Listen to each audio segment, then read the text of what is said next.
What's going on, guys? I want to talk to you about labeling. A lot of you probably have an idea here, but it's a lot more insidious than, I love that word, insidious, because that's what everything in the food industry is. It's insidious marketing, and you really have to be savvy, and you just have to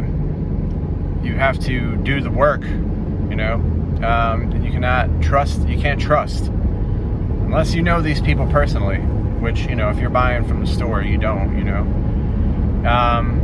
So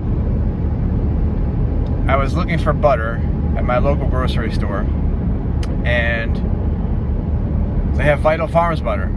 It says Vital Farms pasture raised butter, and you're like, pasture raised butter, that's a beautiful thing. And then you turn it over and you start looking at the label, and it says 90% of their food comes from on pasture, whereas the other 10% come from. And you don't see anything about non-GMO, and you don't see anything about them not giving their cows recombinant bovine growth hormone. If they were doing that, if they were not giving their cows that, then that's something they would put on their label, because that's a huge marketing. People would want to know that. Anybody buying Vital Farms butter, spending that much money on their butter or their eggs, they know what recombinant bovine growth hormone is, and they know they don't want it in their dairy. It's a big reason why they're willing to spend more money.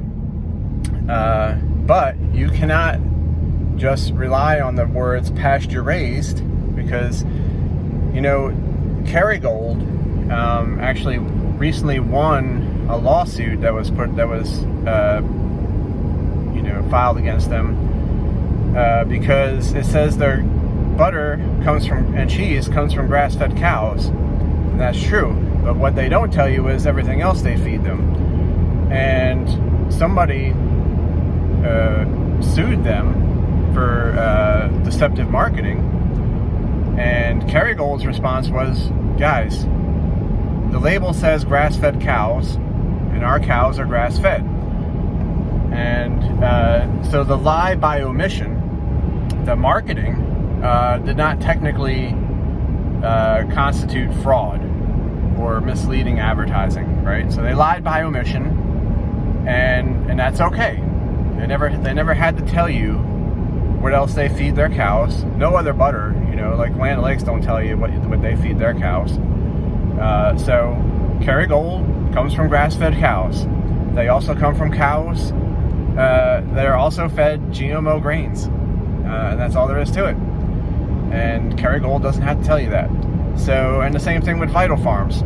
So, they have a little barcode, little QR code you can scan, and what are our cows are fed, and it's the same thing on the label, a little bit more, but it's like 90% grass-fed plus a nutritionist-derived blend of grains that they need, and of course it says absolutely nothing about whether they are GMO or not. So you must assume they are GMO, because if they weren't GMO, they would tell you.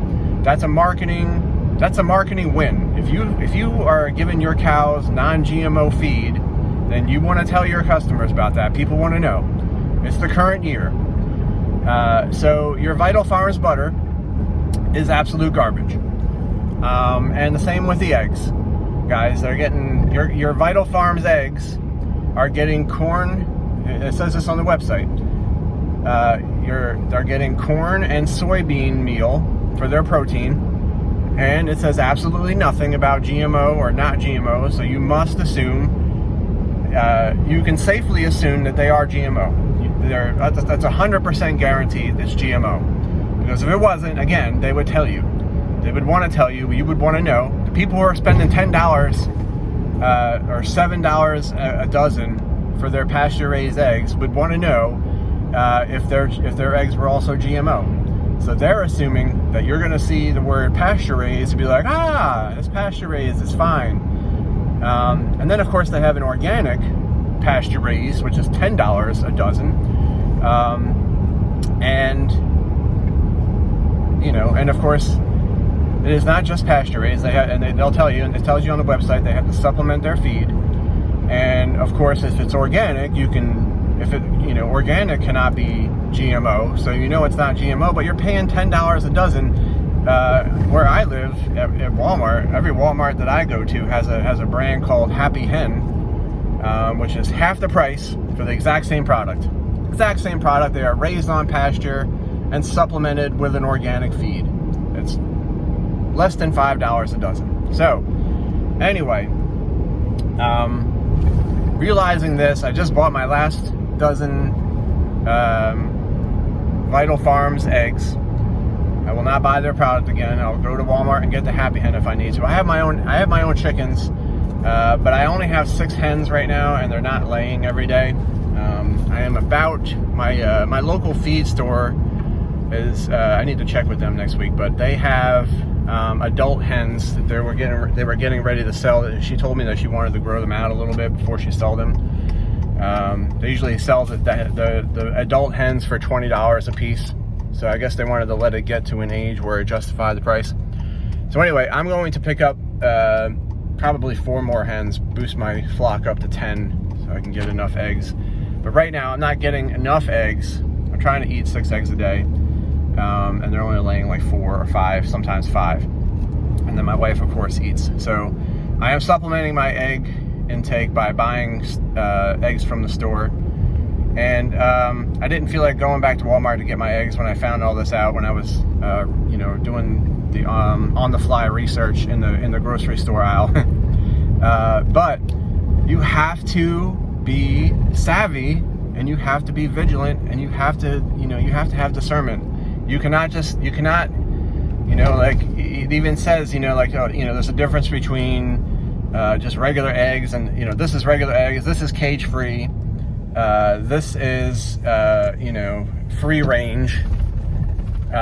Free range having like a 10 by 10 foot space outside of the 100 square, 100 square foot, or whatever, the 100 foot long warehouse that they're being raised in. Is absolutely horrid conditions. And then you think, well, and then, of course, pasture raised shows the chickens on pasture with no signs of cages around them. And that doesn't tell the whole story. So anyway, that's just a quick lesson in labeling and marketing. Even the Whole Foods. You think eating whole foods, you don't really have to check the label, but in our if you're really, really crunchy like I am, you got to check the labels. You got to be savvy, and you have to be on top of your shit. And even butter, even just regular butter, like even if you're not like looking for like the top quality butter, you can't afford it. One day I bought Tillamook butter because at least their cows aren't treated with growth hormone, recombinant bovine growth hormone. So I bought some of their butter, and I was like, let me just look at the label. And I looked at the label, and it has natural flavors. And I'm like, why would you put natural flavors in butter? So I don't buy any Tillamook products anymore, mostly because I don't eat cheese. But even then, I'm like, the fact that you would put natural flavors in butter is just despicable to me.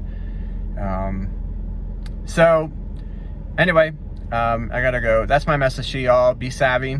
Don't fall for this insidious marketing. There's a market for us who really, really genuinely desire the best.